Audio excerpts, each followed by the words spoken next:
ओम जय श्री विष्णु जय माता रानी। दोस्तों आपके अपने चैनल राधे श्याम में आपका बहुत बहुत स्वागत है। तो दोस्तों आज की वीडियो में आपको हम दिखाएंगे कि तुलसी विवाह कैसे किया जाता है, सरल विधि से और संपूर्ण विधि हम आपको इस वीडियो में बताएंगे। और दोस्तों विवाह कब किया जाता है, यदि हम एकादशी के दिन विवाह नहीं कर सकते हैं तो फिर कब कर सकते हैं।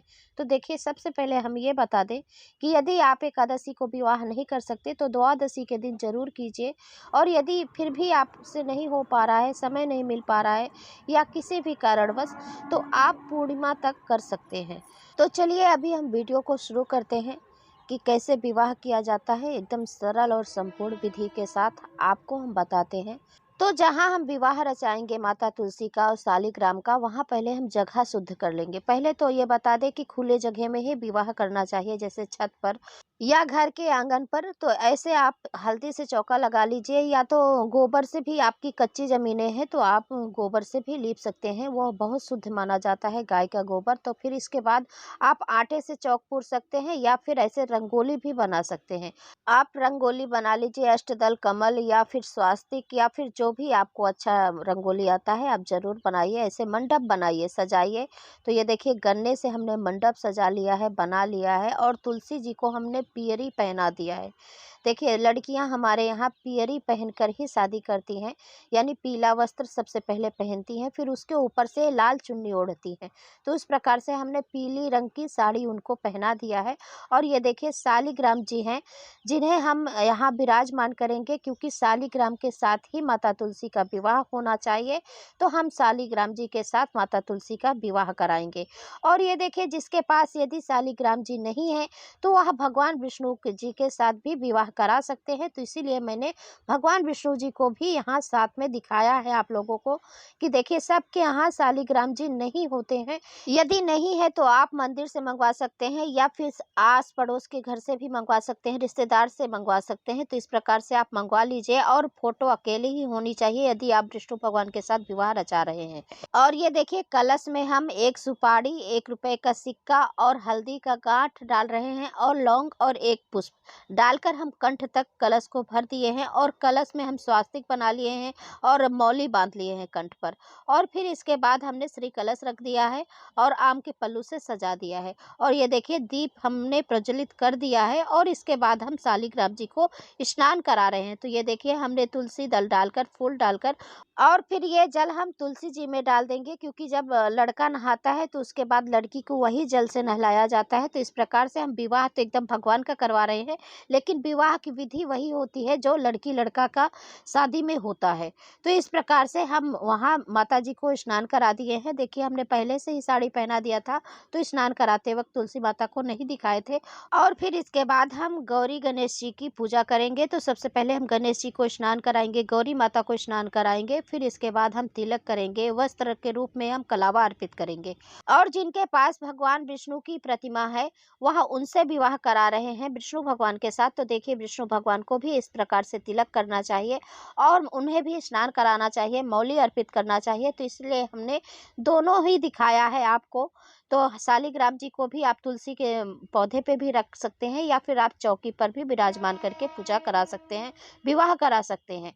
और इस प्रकार से सबसे पहले हल्दी की रस्म होती है। तो हल्दी में थोड़ा सा दूध डालकर या फिर आप जौ का आटा भी मिला सकते हैं। और फिर मिलाने के बाद सबसे पहले आप शालिग्राम जी को हल्दी लगाइए, और फिर माता तुलसी को छुआकर शालिग्राम जी को लगाइए, और शालिग्राम जी को छुआकर आप तुलसी माता को लगाइए। तो इस प्रकार से हल्दी की रस्म पूरी की जाती है।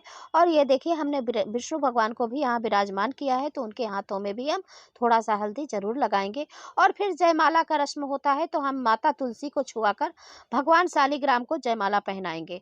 तो ये देखिए, जयमाला पहनाने का वहाँ जगह नहीं था, तो हम भगवान विष्णु को वहाँ पहना दिए। और फिर शालिग्राम जी से छुआकर हम तुलसी माता को जयमाला पहनाएंगे। और जयमाला पहनाने के बाद माता तुलसी को एकदम हम सजा देंगे। तो देखिए, हमने गजरा पहना दिया है, चूड़ियाँ पहना रहे हैं। तो आप 16 श्रृंगार अर्पित कीजिए माता तुलसी को, और 2-4 चूड़ियाँ तो आप जरूर ऐसे ऐसे तुलसी जी में अपने हाथों से पहना दीजिए। तो देखिए हमने पहना दिया है और इत्र भी ज़रूर अर्पित करना चाहिए। तो हमने इत्र भी लगा दिया है शालिग्राम जी को, तुलसी माता को। और ये देखिए 16 श्रृंगार हम अर्पित कर दिए हैं। और श्रृंगार में बिछिया ज़रूर होनी चाहिए और विवाह है तो मीठा तो ज़रूर ही होना चाहिए। तो इसलिए हमने मीठे का भोग लगा दिया है। तो ये देखिए हमने गुलाब जामुन और पेड़े का भोग लगा दिया है। और हम गौरी गणेश का भोग अलग से अर्पित किए हैं, क्योंकि उसमें हम तुलसी दल नहीं डालेंगे और सभी भोग में हम तुलसी दल ज़रूर डालेंगे।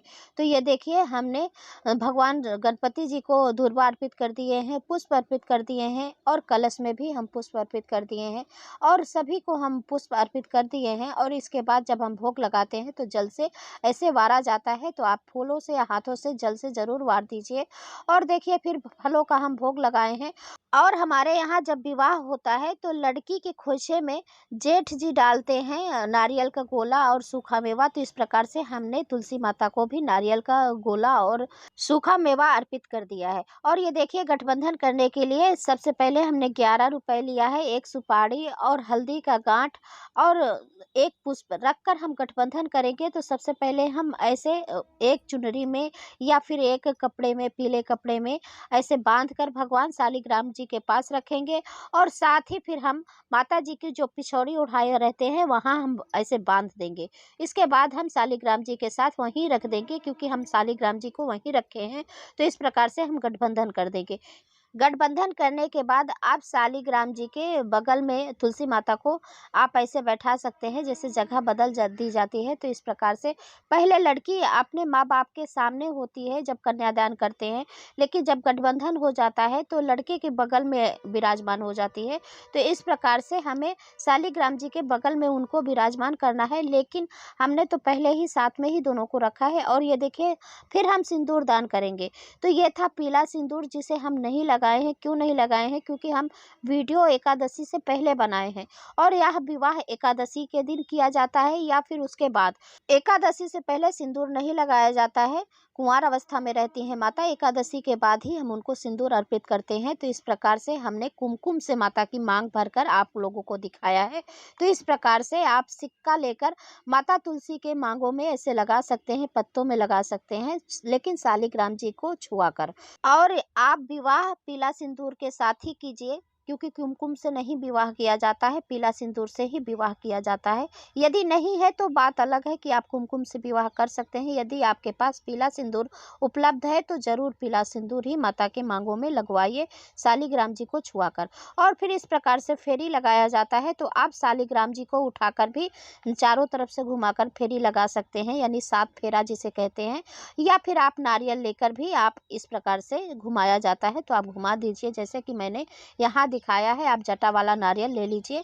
यह तो मैं ऐसे ही गोला उठाकर आपको दिखा दी हूँ समझाने के लिए। तो इस प्रकार से उठाकर आप फेरी ज़रूर लगाइए।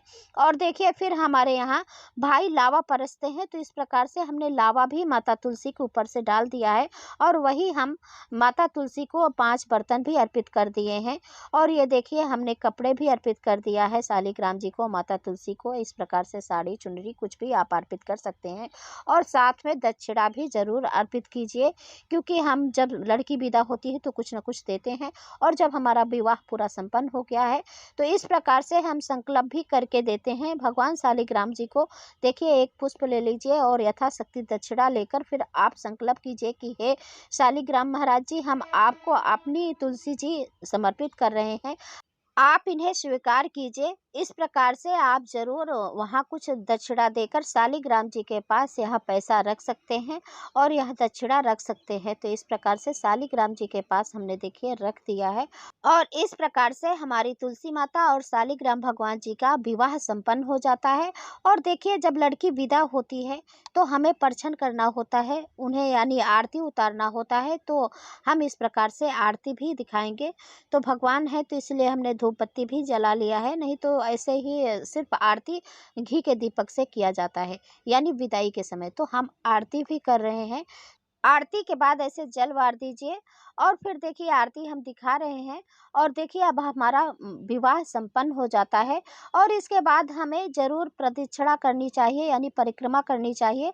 तो आप फल लेकर भी परिक्रमा कर सकते हैं, या फिर मूंगफली लेकर कर सकते हैं, या फिर 16 श्रृंगार की सामग्री लेकर ऐसे परिक्रमा कर सकते हैं। आप 5, 11, 21 या फिर 108 जितनी हो सके इस दिन परिक्रमा जरूर कीजिए। तो इस प्रकार से परिक्रमा कीजिए और परिक्रमा करने के बाद ऐसे सिरदा जरूर पड़िए, यानी सर पटक कर आप जमीन पर जरूर आशीर्वाद ले माता तुलसी और शालिग्राम जी का। तो इस प्रकार से देखिए हमने पूजा संपन्न करा दिया है, विवाह संपन्न करा दिया है। और दोस्तों यह वीडियो हम पहले ही बना चुके थे, समय पर अपलोड नहीं कर पाए, उसके लिए क्षमा चाहती हूँ। और दोस्तों ये देखिए हमने पूरा विवाह संपन्न करा लिया है। और हाँ, 12 तारीख को या एकादशी है, लेकिन आप द्वादशी के दिन भी विवाह करा सकते हैं। तो यदि आप 12 को नहीं करा पाए हैं तो द्वादशी और यानी पूर्णिमा के पहले आप विवाह संपन्न करा सकते हैं। और कराया भी जाता है 5 दिन तक विवाह। लेकिन हाँ, एकादशी के दिन विवाह करने से बहुत ही ज़्यादा पुण्य फल प्राप्त होता है हमें। लेकिन यदि हम नहीं कर पाते हैं किसी भी कारणवश, तो आप पूर्णिमा से पहले ज़रूर कर सकते हैं। तो दोस्तों ये थी आज की वीडियो। यदि यह वीडियो आपको पसंद आई है तो लाइक कीजिए, शेयर कीजिए और चैनल को सब्सक्राइब ज़रूर करें इसी तरह का वीडियो देखने के लिए। और दोस्तों अब मैं मिलती हूँ अगले वीडियो में, तब तक के लिए नमस्कार। और वीडियो देखने के लिए बहुत बहुत धन्यवाद। जय माँ तुलसी।